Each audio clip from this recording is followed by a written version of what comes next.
suka tidak suka mereka adalah warga negara kita, umat kita yang memang kita punya kewajiban untuk memfasilitasi segala kebutuhan hidup mereka.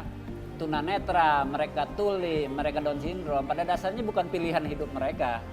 Mereka tentunya kalau bisa memilih dulu saat dilahirkan, saya ingin menjadi anak-anak normal sebagaimana anak-anak kita gitu loh. Dan kita lihat mereka tidak pernah merasa masalah dengan dirinya gitu loh. Ini sebenarnya yang dicoba mereka atau kita-kita yang sedang dicoba nih gitu loh.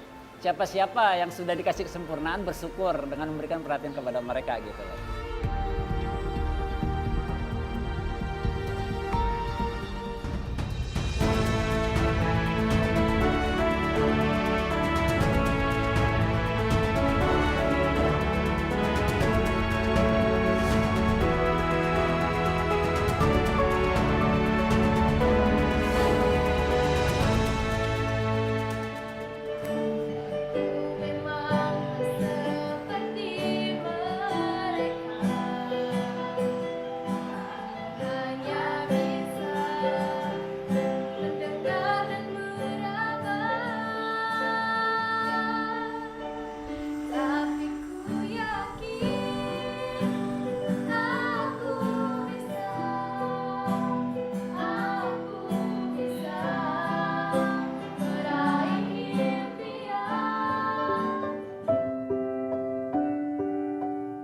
Data Kementerian Pendidikan dan Kebudayaan mencatat, untuk 40 kecamatan di Kabupaten Bogor, hanya terdapat 6 sekolah luar biasa atau SLB untuk pendidikan anak berkebutuhan khusus.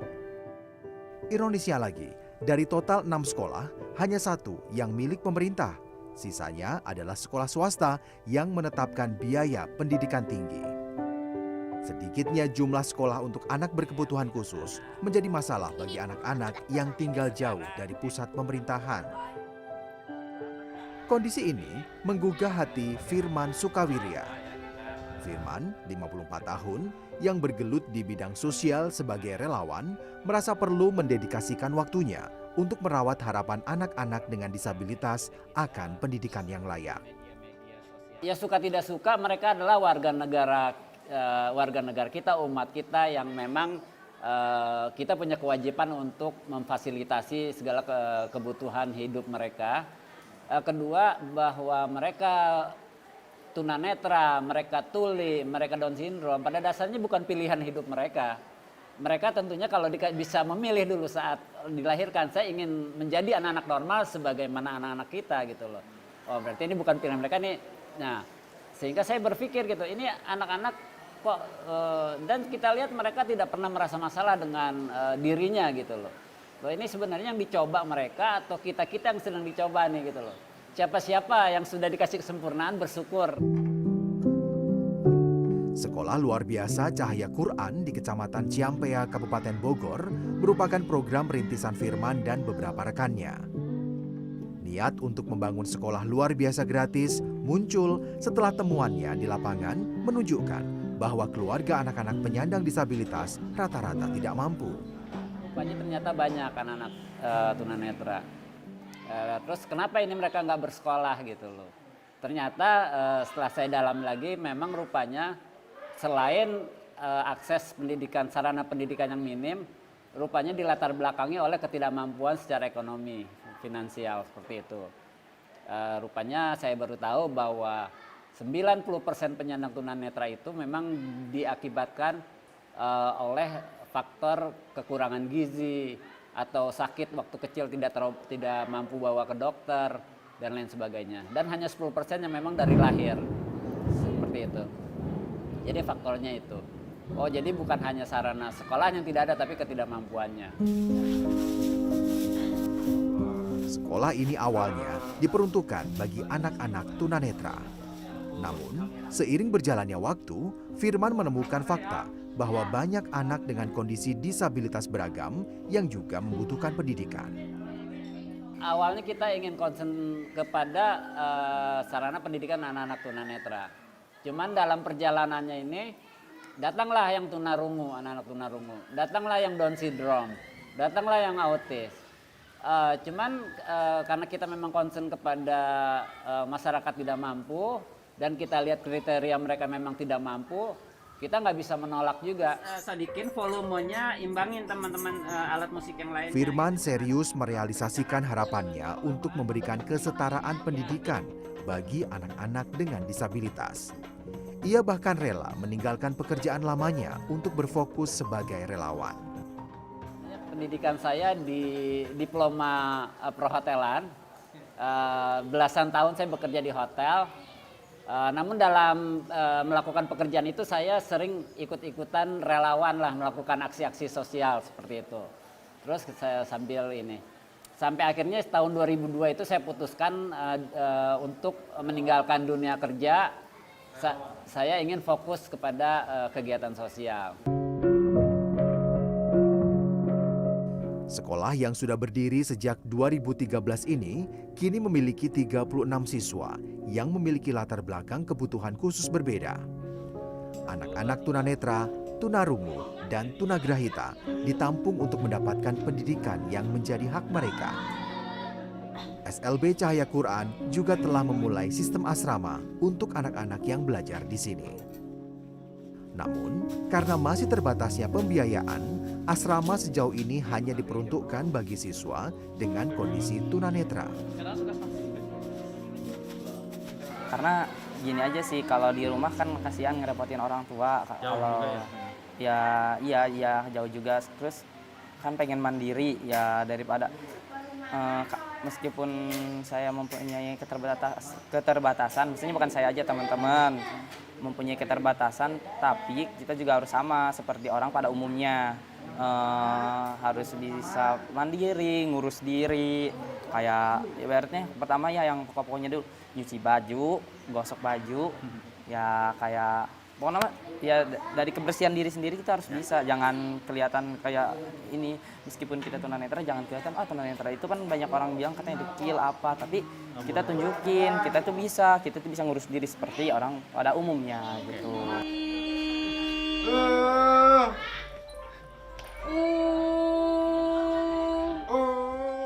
Meski asrama di SLB Cahaya Quran belum mampu menampung seluruh siswa yang ada, kehadiran sekolah ini sudah cukup untuk membuat para orang tua optimistis anak mereka dapat mengenyam pendidikan.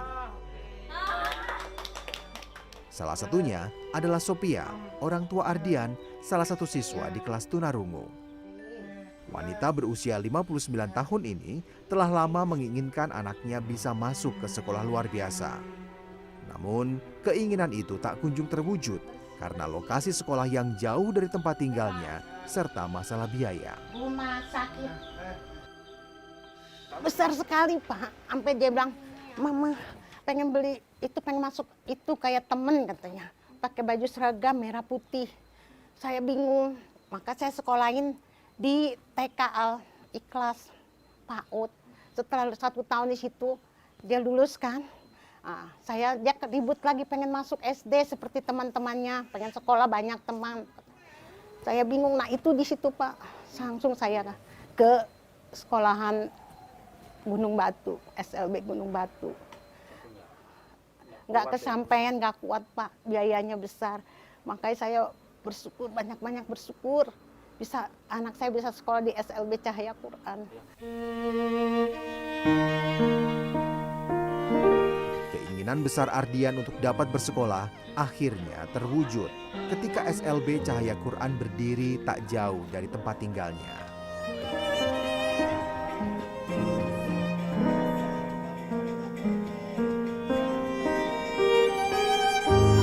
Selama ini, pendanaan sekolah masih berasal dari kantong pribadi relawan dan donatur.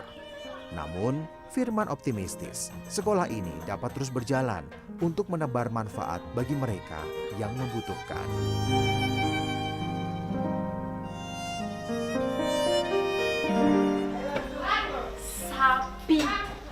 Sapi. Kalau misalkan akunya nggak ada waktu gitu kan, otomatis nggak masuk dong. Terus begitu masuk lagi, anak-anak lupa lagi gitu kan. Terus mau lewat sarana kayak pembelajaran online juga terbatas kan keluarganya. Jadi kayak bener-bener pengennya anak aku tuh dapat segalanya gitu kan. Tapi kemampuan yang kita miliki gitu kan belum bisa mengakomodasi kebutuhannya mereka.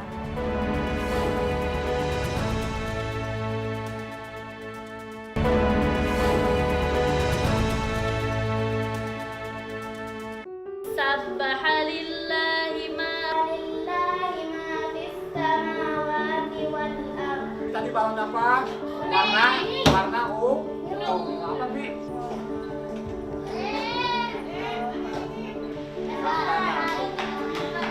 8 tahun berjalan, berbagai tantangan dihadapi oleh Firman dan relawan lain untuk mempertahankan keberadaan SLB Cahaya Quran. Tidak mudah untuk merangkul masyarakat sekitar agar mau menyekolahkan anaknya di sini. Stigma negatif dan pesimisme orang tua akan masa depan anak-anak berkebutuhan khusus mewarnai proses sosialisasi yang dilakukan oleh para relawan. Untuk mereka mengajak ke sini ini sebenarnya tidak mudah. Pada saat kita mendirikan sekolah SLB itu tidak sebagaimana mendirikan sekolah umumnya, bikin flyer, nyebarin di medsos, tapi kita mencari gitu loh. Mencari ke kampung-kampung, kita cari. Setelah ketemu pun itu ada proses yang sulit. Pertama biasanya ibunya, orang tuanya sudah pesimis duluan. Sudahlah Pak katanya, kakaknya yang normal katanya lulus SMA sudah 3 tahun nyari pekerjaan sulit sekali. Apa yang diharapkan dari adiknya ini gitu loh. Nah itu kita motivasi.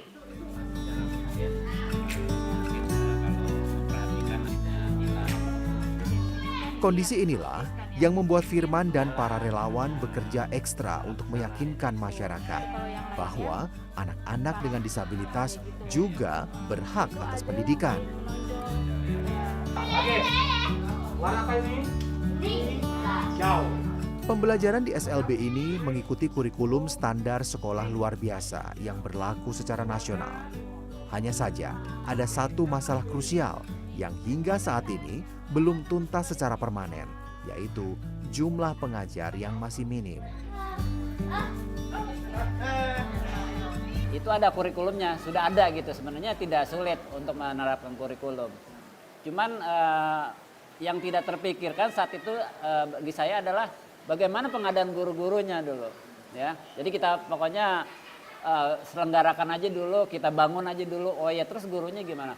Dan itu menjadi kendala kedua, karena banyak anak-anak muda sekarang sangat minim memilih pendidikan kuliahnya itu di pendidikan luar biasa.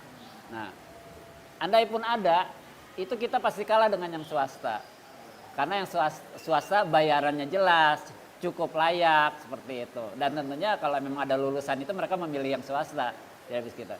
Nah saya berpikir keras itu bagaimana ini setelah tempatnya cukup layak, terus untuk pengajarnya tujuan kita mendidik gitu. Tapi kalau tidak ada pendidiknya gimana? Ya sudah, saya coba ajak teman-teman mahasiswa untuk menjadi relawan pengajar.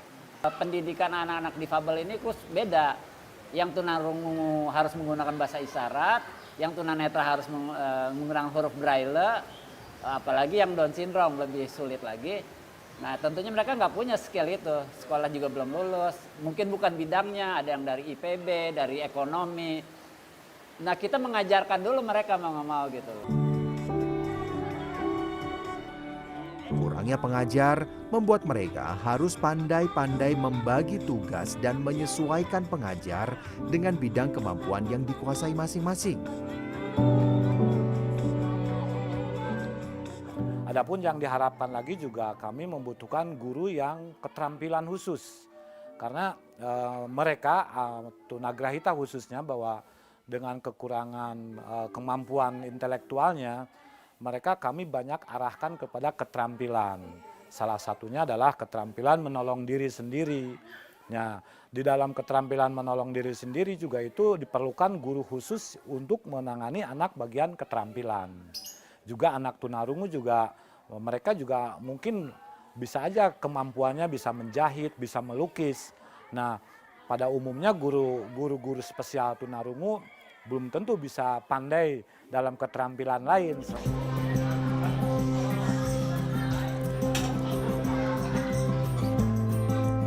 Saat Saat ini, SLB Cahaya Quran hanya memiliki 5 pengajar yang dibagi untuk 3 kelas. Salah satunya adalah Fitri Amelia. Wanita yang tengah menyelesaikan studinya di bidang pendidikan luar biasa ini telah mengabdi sebagai relawan sejak 2015. Wanita 22 tahun ini merasakan betul bagaimana kekurangan pengajar di SLB Cahaya Quran berdampak pada terhambatnya proses belajar para siswa. Terus ketika aku udah semester akhir, karena aku semester akhir sekarang, ternyata nggak ada juga guru di sini. Maksud, kalaupun ada juga dia ganti-ganti gitu loh, jadi nggak konsisten gitu kan. Otomatis materinya juga nggak akan sama kan, harus ngulang lagi. Terus anak-anak juga aku lihat dia berisyarat juga nggak jelas gitu kan. Terus baca juga belum bisa. Ya udah, kata aku mending aku balik lagi ke sini. Kebetulan juga kan COVID, rumah juga deket kan, kuliah dari rumah. Ya udah, aku di sini aja lagi.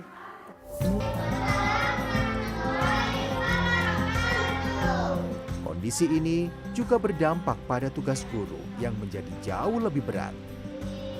Idealnya, satu guru di SLB mampu menangani 5 anak. Namun, karena keterbatasan, setiap guru di SLB Cahaya Quran harus menangani hingga 8 siswa. Meski di tengah keterbatasan, Fitri menjalankan tugasnya sebagai relawan dengan penuh dedikasi.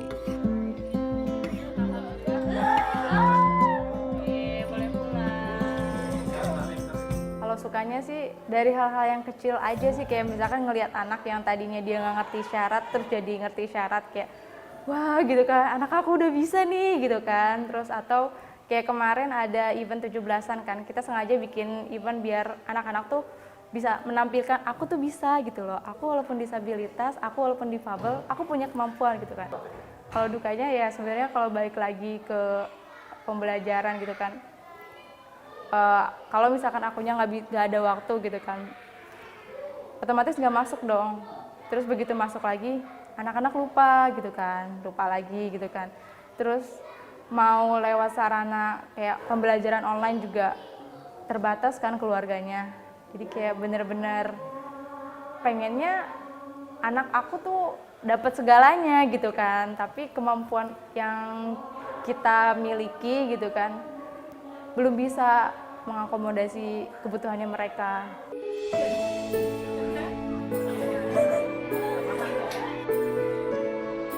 Berbagai masalah dan keterbatasan tidak menciutkan hati para relawan di SLB Cahaya Quran. Firman tetap optimistis, semua permasalahan akan ada jalan keluarnya seiring perkembangan para siswa di sekolah yang ia rintis.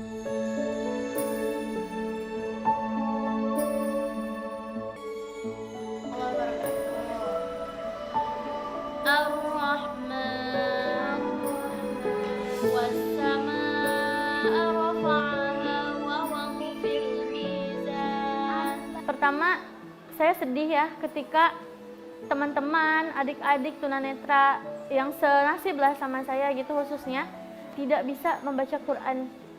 Padahal kan Al-Quran itu adalah syafaat untuk penolong kita di hari akhir.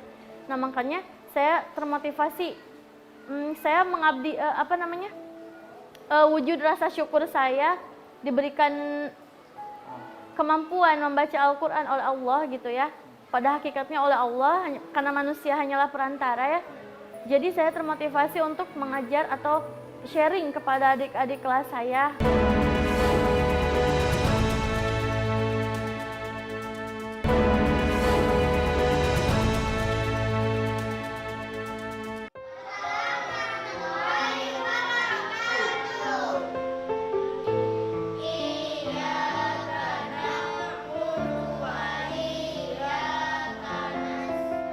Dengan segala keterbatasan, setiap siswa di SLB Cahaya Quran tetap menjaga semangat untuk menimba ilmu demi hidup yang lebih baik.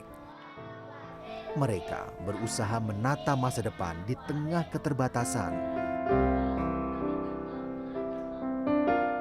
Dengan kesabaran, setiap proses yang dilalui di sekolah diyakini akan memberikan secercah harapan untuk masa depan.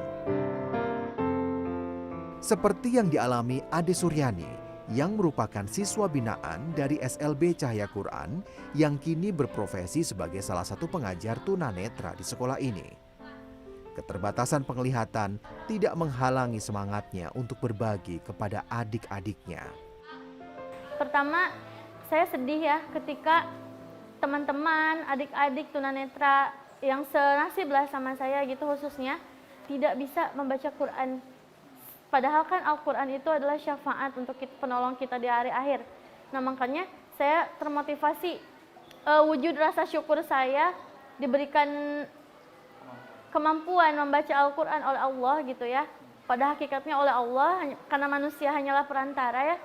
Jadi saya termotivasi untuk mengajar atau sharing kepada adik-adik kelas saya. Sebenarnya kalau dibilang mudah enggak juga ya, karena tergantung kemauan. Dulu saya belajar huruf Braille Latin sama huruf Braille Arab itu kurang lebih 3 bulan. Tapi tergantung kemampuan anak kan beda-beda ya, masing-masing anak. Ada juga yang sampai 2 tahun, ada juga yang sampai sekarang belum bisa Al-Quran Braille karena minoritas sekolah yang mengajarkan Al-Quran Braille. Dan alhamdulillah SLB Sejahtera waktu itu memang ya menyediakan. Ade merupakan salah satu lulusan yang berhasil melanjutkan studinya ke bangku perguruan tinggi. Ia kini harus membagi waktunya untuk kuliah dan mengajar.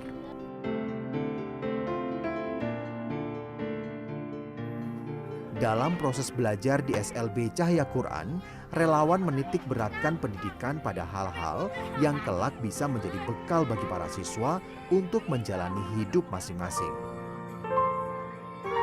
Visi kita adalah bagaimana nanti dalam pendidikan ini mereka mempunyai cita-cita yang sama sebagaimana anak normal gitu loh. Kita mengenal bahwa kaum tunanetra kok identik dengan tukang pijat. Nah itu bukannya pijat itu bukan pekerjaan yang mulia, tapi saya ingin coba meningkatkan dengan berbagai profesi lainnya nantinya gitu loh. Sehingga bakat-bakat minat mereka harus kita kembangkan. Nah itu kita mesti cari tahu dulu gitu loh, minat dan bakat mereka kemana gitu. Ya sebagaimana anak-anak normal, cita-citanya bermacam-macam kan, termasuk di sini juga. Tapi saya punya keyakinan ini bukan cuma angan-angan mereka saja, sehingga pada saat kita eksplor cita-cita mereka, ada yang ingin jadi dokter, ada yang jadi tukang masak, koki, ingin jadi atlet, ingin jadi berbagai profesi, itu kita coba akomodasi gitu. Untuk itulah, proses belajar di sekolah ini tidak diisi dengan aktivitas di kelas. Akhir pekan merupakan waktu bagi para siswa untuk beraktivitas di luar sekolah.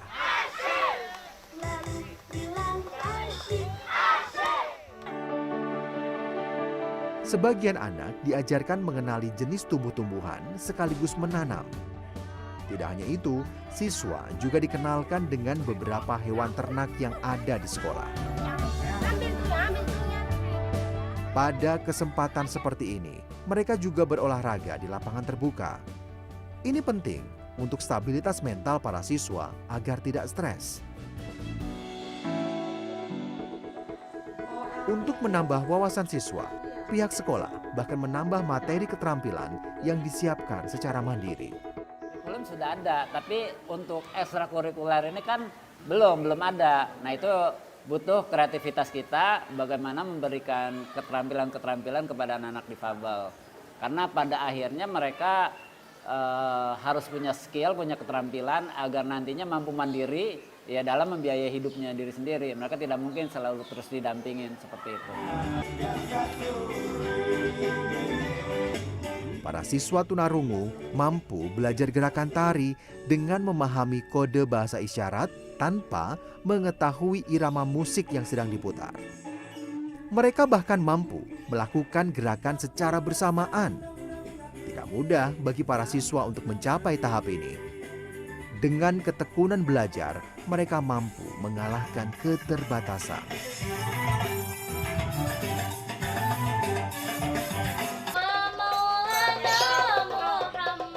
Sementara para siswa tunanetra dengan lihai memainkan alat musik seperti gendang untuk mengiringi suara merdu dari beberapa siswi.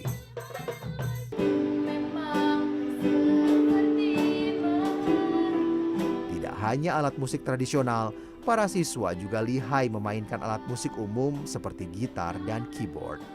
Meski tidak dapat melihat, tangan dan suara para siswa menghasilkan melodi yang indah yang bisa dinikmati oleh orang banyak.